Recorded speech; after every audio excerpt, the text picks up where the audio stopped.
Hello साथियों, आप सभी का स्वागत है हमारे यूट्यूब चैनल पर। जैसा कि साथियों महिला सुपरवाइज़र की तैयारी चल रही है और हम आप लोगों के लिए अलग अलग टॉपिक से वीडियो ला रहे हैं। और आज का टॉपिक है सामान्य विज्ञान जीके वस्तुनिष्ठ प्रश्न और इसका जो है दूसरा पार्ट है। और ये आने वाली सभी एग्ज़ाम के लिए भी महत्वपूर्ण है और झारखंड के साथ साथ अन्य राज्यों के भी महिला सुपरवाइज़र परीक्षा में जहाँ सामान्य विज्ञान जो है सिलेबस में है उनके लिए भी ये महत्वपूर्ण है। तो चलिए आज की वीडियो की शुरुआत करते हैं। अगर आप चैनल पर नए हो तो चैनल को सब्सक्राइब जरूर कीजिए, बेल आइकन जरूर दबाइए जिससे आपको आने वाली सभी वीडियो का अपडेट मिलता रहे। अगर आप महिला सुपरवाइज़र की तैयारी संबंधित यानी कि झारखंड के लिए और भी तैयारी संबंधी वीडियो देखना चाहते हो तो आप हमारे वीडियो के डिस्क्रिप्शन जरूर चेक कीजिए, जहाँ पर आपको अलग अलग टॉपिक का वीडियो का लिस्ट आपको मिल जाएगा। ठीक है, अलग अलग टॉपिक का वीडियो आपको देखना चाहते हो, वीडियो का डिस्क्रिप्शन जरूर चेक कीजिए। तो चलिए आज की वीडियो की शुरुआत करते हैं।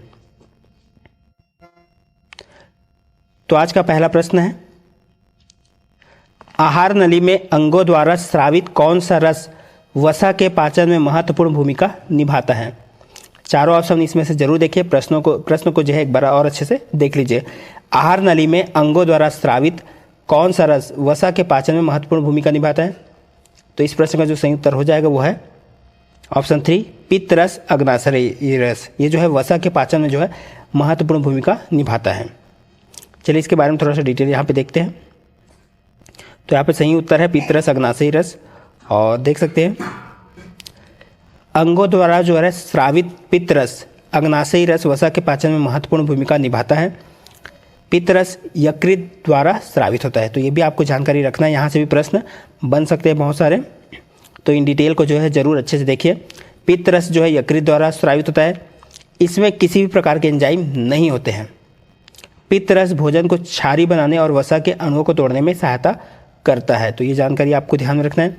इसके बाद देखते हैं अग्नाशयी रस। अग्नाशयी रस जो है अग्नाशय द्वारा स्रावित होता है।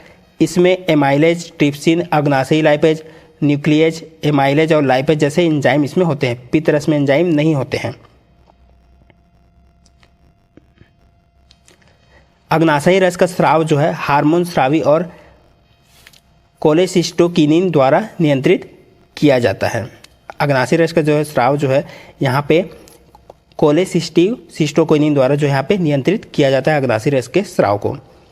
लाइपेज जो है वसा का पाचक एंजाइम है और टाइलिन लार जो है पाचक एंजाइम है। टाइलिन जो है लार का पाचक एंजाइम है। यहाँ पे देख सकते हैं हाइड्रोक्लोरिक अम्ल यानी कि HCl भोजन के पाचन में सहायता करने के लिए मानव आमाशय में स्वाभाविक रूप से यह उत्पन्न होता है HCl।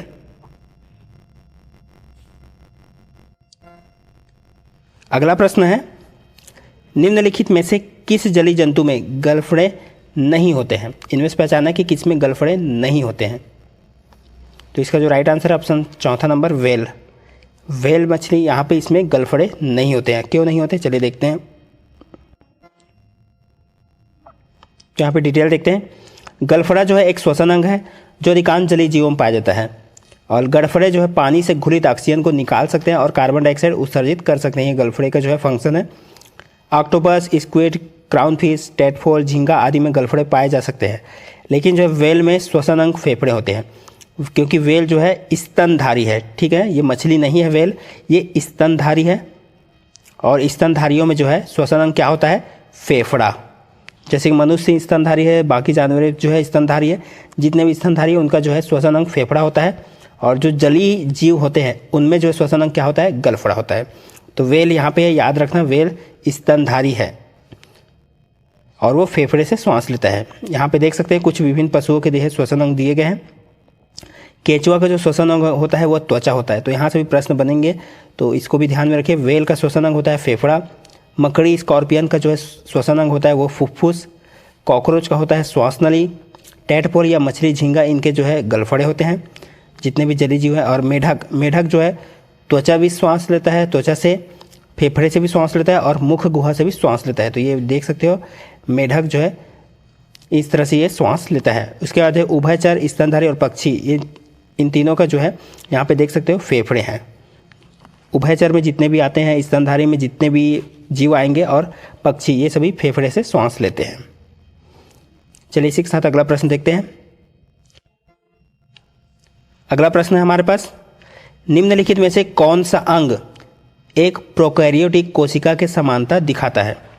इनमें से कौन सा अंग है जो एक प्रोकैरियोटिक कोशिका में जो है समानता दिखाता है, जो प्रोकैरियोटिक कोशिका में जो है समान होता है। तो इनमें से कौन सा अंग है? तो इसका जो राइट आंसर है क्लोरोप्लास्ट और माइटोकॉन्ड्रिया, ये दोनों हैं, दोनों जो है प्रोकैरियोटिक कोशिका के समान ही होता है। ठीक है साथियों, ये दोनों जो है क्लोरोप्लास्ट और माइटोकॉन्ड्रिया, ये दोनों में एकदम बिल्कुल समानता होती है प्रोकैरियोटिक कोशिका के समान। चलिए देखते हैं इसका भी डिटेल। तो इन डिटेल को भी जरूर अच्छे से पढ़िएगा। माइटोकॉन्ड्रिया और क्लोरोप्लास्ट दोनों जो है एक प्रोकैरियोटिक कोशिका के समान हैं। प्रोकैरियोटिक कोशिकाएं एकल कोशिका वाले सूक्ष्मजीव हैं जिन्हें पृथ्वी पर सबसे पहले जाना जाता है, और प्रोकैरियोट में जो है बैक्टीरिया और आर्किया शामिल है। एक प्रोकैरियोटिक कोशिका में एक झिल्ली होती है और इसलिए जो है सभी प्रतिक्रियाएं साइटोप्लाज्म के भीतर होती है। वे मुक्त जीवित या परजीवी हो सकते हैं। ये प्रोकैरियोटिक कोशिका के बारे। तो अब यहाँ पे हम देख लेते हैं कि प्रोकैरियोटिक कोशिका और माइटोकॉन्ड्रिया क्लोरोप्लास्ट ये कैसे समान होते हैं। तो यहाँ पे गुणों के हिसाब से देखते हैं कि ये माइटोकॉन्ड्रिया क्लोरोप्लास्ट जो है प्रोकैरियोटिक कोशिका के समान कैसे होते हैं।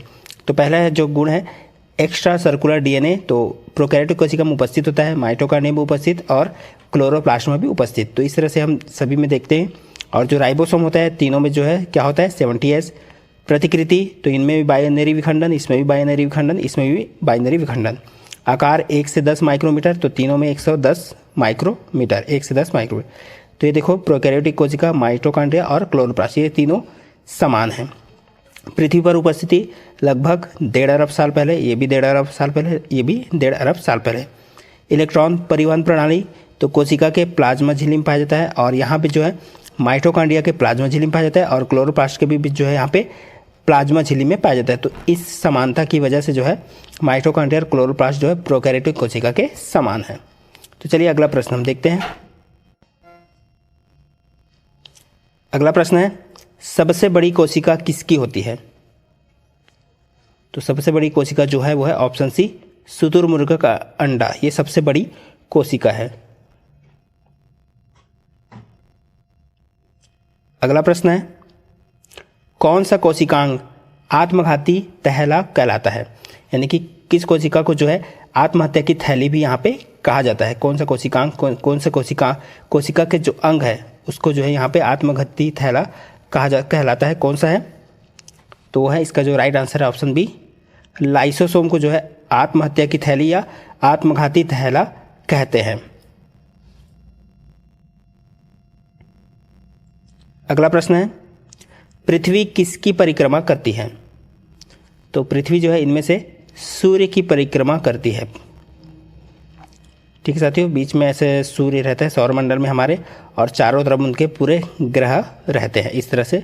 तो ऐसे ही जो है पृथ्वी भी सूर्य के चारों ओर चक्कर लगाता है। तो सौरमंडल में कितने ग्रह हैं आप जो है कमेंट करके हमें ज़रूर बताइए।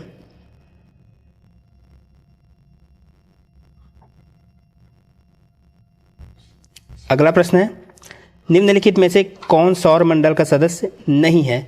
इनमें से बताना है कि कौन सौरमंडल का सदस्य नहीं है।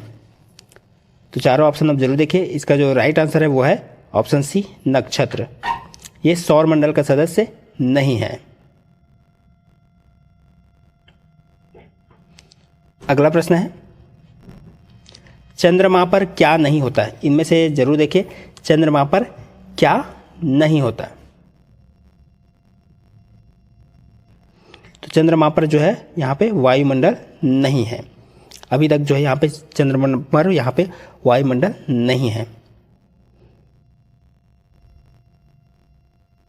अगला प्रश्न है नील आर्मस्ट्रांग ने चंद्रमा पर कदम कब रखा? तो इसका जो राइट आंसर है ऑप्शन बी 20 जुलाई 1969 को नील आर्मस्ट्रांग ने जो है चंद्रमा पर कदम रखा, और अपोलो 11 उस यान से गए थे 20 जुलाई 1969।